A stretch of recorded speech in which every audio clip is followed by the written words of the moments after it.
kami kira-kira seminggu sebelumnya itu vaksinasi flu. Di rumah kami sekeluarga. Berarti nah, dia ikut. Nah, dokter yang memvaksinasi itu juga kaget.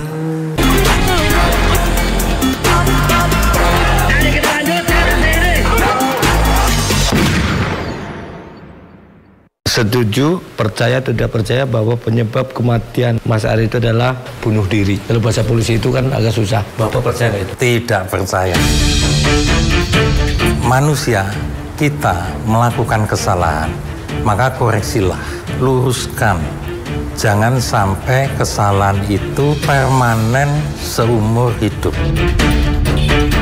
Kami atas nama bangsa Indonesia dan negara Indonesia mengucapkan bela sungkawa. Nah, di situ saya baru merasakan bahwa ini mesti orang baik, ini anak baik.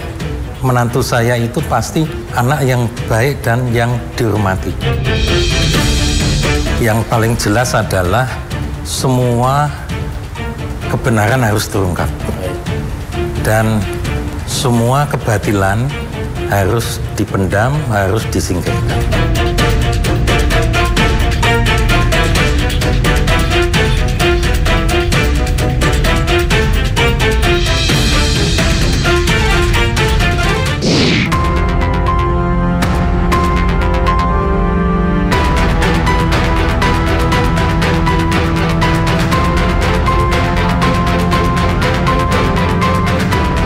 Momen haru mengiringi prosesi pemakaman diplomat muda Kementerian Luar Negeri Arya Daru Pangayunan pada 9 Juli 2025 lalu. Diiringi keluarga dan ratusan kerabat almarhum ADP yang masih berusia 39 tahun dimakamkan di lokasi pemakaman umum Suten yang hanya berjarak 3 km dari rumah duka di Kabupaten Bantul, Yogyakarta. Selain keluarga dan kerabat serta warga sekitar, turut hadir dalam pemakaman tersebut mantan Direktur Perlindungan WNI Kementerian Luar Negeri Yuda Nugraha untuk memberikan penghormatan terakhir kepada almarhum. Almarhum meninggalkan seorang istri dan 2 orang anak. Kami hadir di Yogyakarta untuk menyampaikan duka cita yang mendalam dari Bapak Menteri Luar Negeri dan seluruh keluarga besar kepada keluarga besar almarhum Mas Sudah. Kami menyampaikan duka cita sejak awal keluarga sudah membantu dalam proses pemulasan jenazah hingga pengantaran jenazah hingga pemakaman di Yogyakarta. Nah, sedangkan untuk kasus ini sendiri sudah diserahkan kepada pihak polisi tentunya hasil penyelidikan dari pihak polisi. Seorang diplomat ahli muda Direktorat Perlindungan WNI Kementerian Luar Negeri ini ditemukan tewas mengenaskan di kamar kosnya di kawasan Kodang Dia, Menteng, Jakarta Pusat pada 8 Juli 2025 lalu. Saat ditemukan kondisi kepala dan wajah almarhum ADP dipenuhi lilitan lakban, polisi juga mendapati kamar kos korban terkunci dari dalam. Usai 40 hari kematiannya, kasus kematian diplomat muda ADP yang dinyatakan tewas tanpa keterlibatan pihak lain ini pun memasuki babak baru. Selain menolak kesimpulan tersebut, pihak keluarga ADP menyebut ada dugaan teror lain, termasuk perusakan makam ADP oleh orang tak dikenal.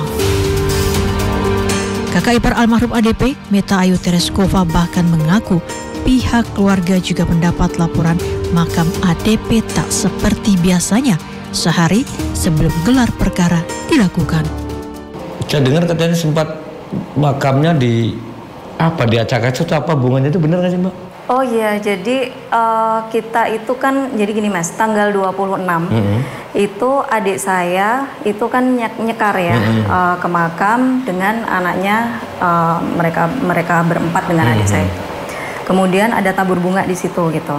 Nah, paginya tanggal 27 itu kita dapat laporan gitu. Laporan dari seseorang gitu kan. Ini kok makamnya almarhum kok kondisinya begini gitu. Nah, karena kebetulan saya kan cukup beberapa kali juga sering ke makam ya Mas. Kok nggak kayak biasanya gitu. Oke. Terus saya datang ke sana, tapi pada saat itu makamnya sudah dibenahi gitu. Cuman waktu itu saya ngelihat di foto, kemudian saya ke sana itu saya sampai nanya, saya kepo ya Mas. Kamu masih ada di situ nggak sih? Saya sampai bilang kayak gitu ke Daru gitu.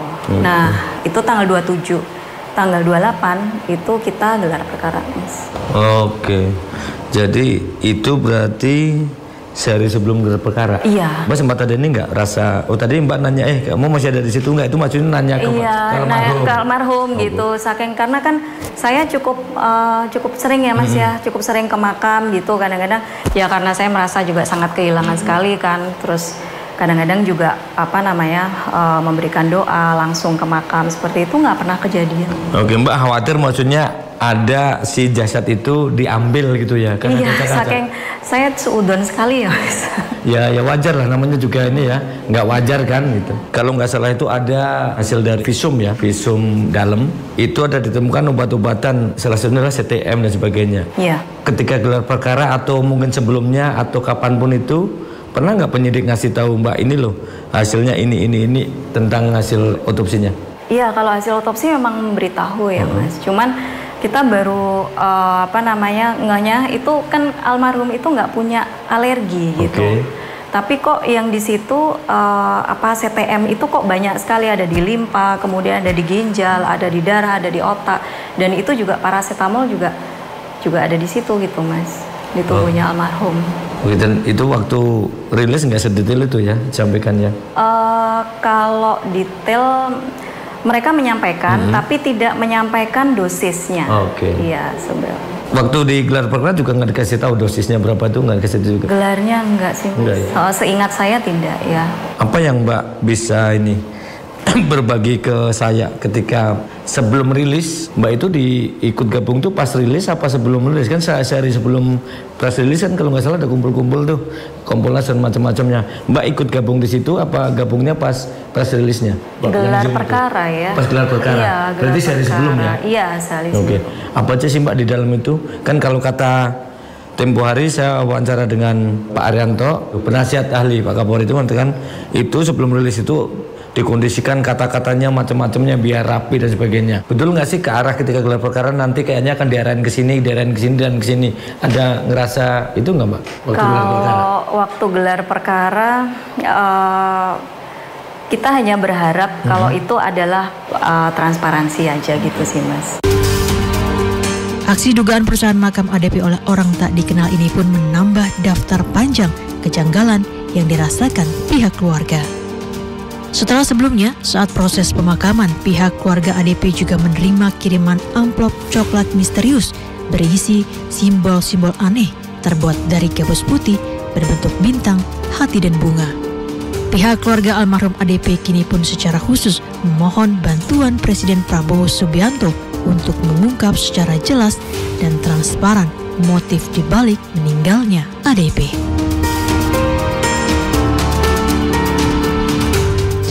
Ya pemirsa, akhirnya setelah 40 hari keluarga almarhum Arya Daru mulai buka suara, mulai mengungkap apa-apa yang selama ini menjadi kejanggalan dan apa-apa saja fakta yang belum ada di publik. Nah, saya kebetulan saat ini sudah ada di salah satu rumah di keluarganya almarhum. Ini saya akan klarifikasi langsung. Banyak pertanyaan dari pemirsa, kenapa selama tidak pernah muncul dan sebagainya. Nah ini beliau alhamdulillah saat ini memberikan waktu pada tim kami secara eksklusif setelah belum pernah suara dengan Pak Basu ya Pak.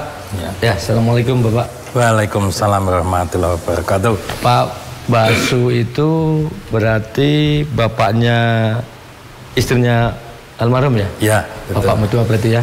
Oke. Nah Pak Basu, ini kan kita tahu memang Mas ADP ini adalah menantu dari Bapak, tapi kan beliau lebih di sana kemarin juga ketika meninggal sebagainya sudah dibawanya ke rumah saya Bapak ya itu. Dan saya adalah Pak, selama ini kenapa sih Pak tidak langsung speak up dalam waktu mungkin setelah konflik pers itu mungkin ada yang jaga langsung ditanggapi tapi menunggu sekian lama Pak? Ya sebetulnya kami di depan kamera seperti ini kan tidak biasa. Peristiwa mendadak, kemudian dengan segala dampaknya, aktivitas, kejadian-kejadian berikutnya, dan seterusnya. Ini kan bukan sesuatu yang biasa bagi kami, ini kan luar biasa. Luar biasa. Nah, itu juga berpengaruh kepada kondisi di dalam keluarga kami. Kondisi psikologis, kondisi fisik juga begitu, karena banyak tamu yang bersimpati, mengucapkan bela sungkawa itu terus menerus silih berganti. Ini juga memerlukan ketahanan fisik. Jadi kami itu sangat sibuk, ya, sibuk menghargai tamu-tamu yang datang, sehingga kalau kami itu diminta speak up belum siap. Nah, baru sekarang kami bisa memberikan, itu pun juga tidak bisa lama-lama, ya, karena memang kondisi psikologis itu nggak bisa tidak bisa menipu lah, itu alamiah, sifatnya alamiah. Nah, menunggu kami siap, itu tidak capek, kondisi fisik sehat, kondisi psikologis, mental baik. Nah, kami baru bisa. Nah, ini perlu waktu, nggak bisa tiba-tiba diminta bicara, nggak bisa, kami nggak bisa. Karena kami masih terngiang-ngiang, ya, itu menantu saya itu menantu yang sangat baik, itu juga ini kami semua merasa kehilangan. Itu jadi kami perlu waktu baru bisa bicara, perlu ketahanan fisik dan mental, baru bisa bicara. Baik, Pak. Saya akan tanya lagi adalah Bapak kalau meninggal pasti shock semuanya. Tapi selain meninggalnya, apa yang menurut Bapak juga menjadi Bapak terasa sangat berat itu? Karena kan ternyata peristiwa ini juga menyedot perhatian yang sangat luas gitu.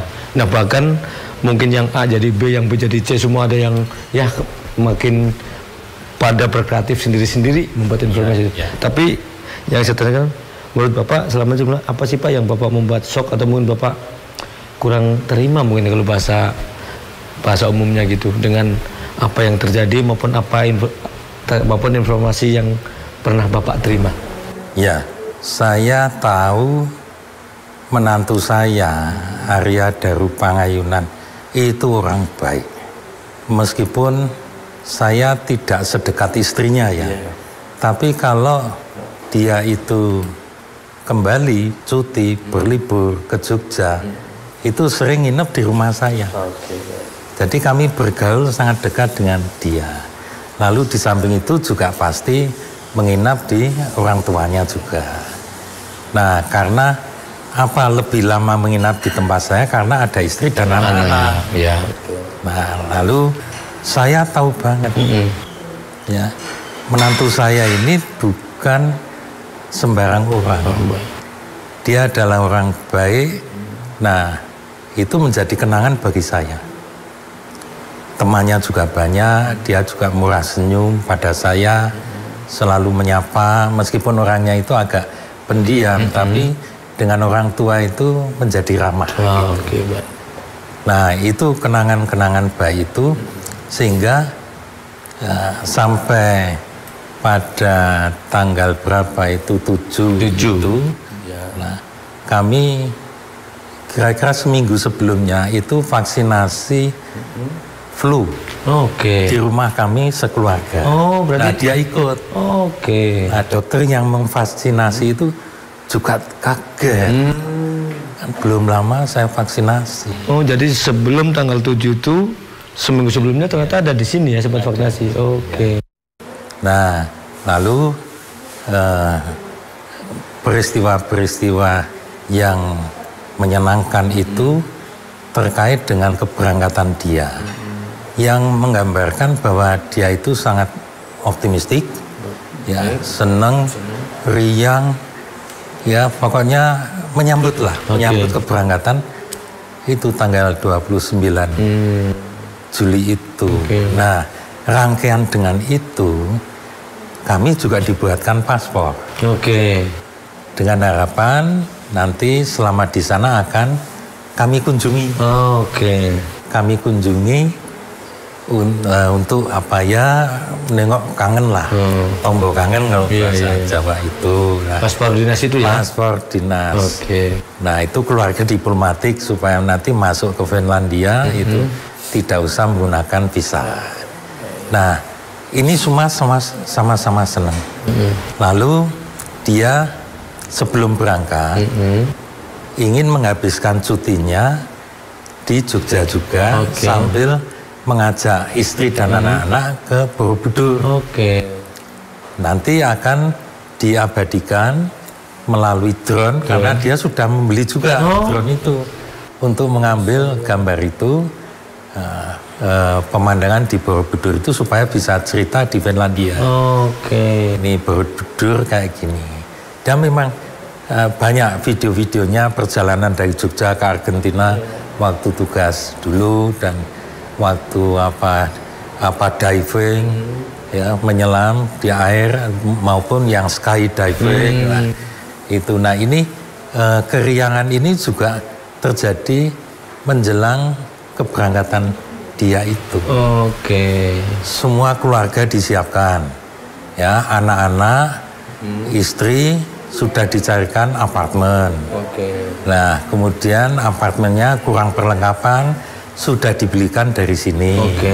Lalu anak-anak sudah dicarikan besok sekolahnya di sini. Dia sudah mempersiapkan itu. Semua untuk di Finlandia disiapkan ya.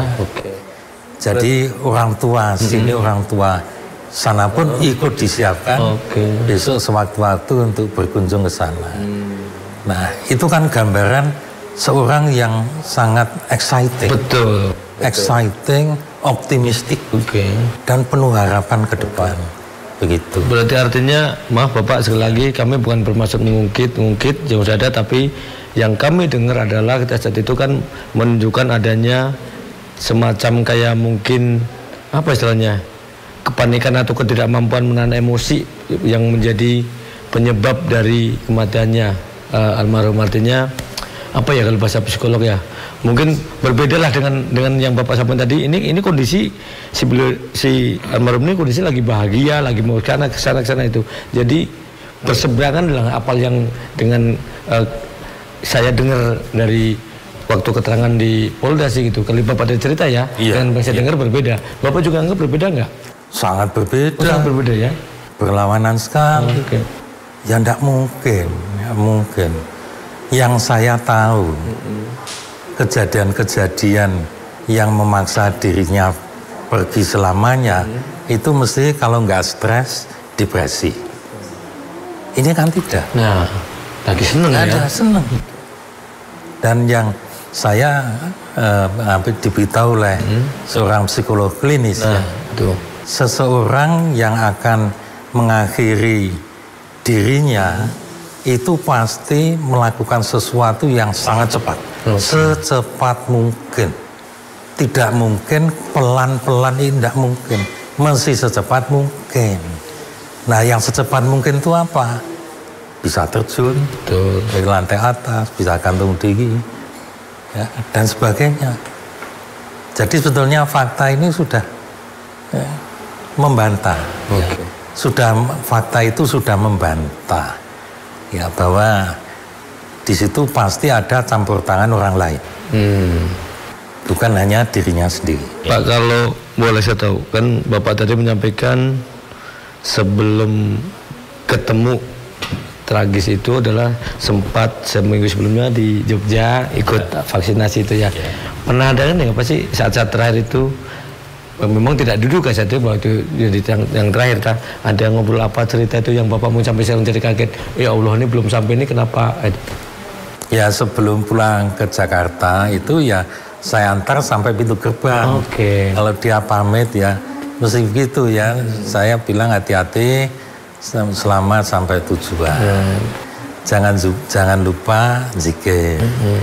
Ya itu. Nah ini kegiatan rutin kalau dia pulang ke Jogja, saya antar sampai ke depan ya dengan istri dan anak-anaknya itu lah, itu Ini kan doa dari orang tua ya kepada anak.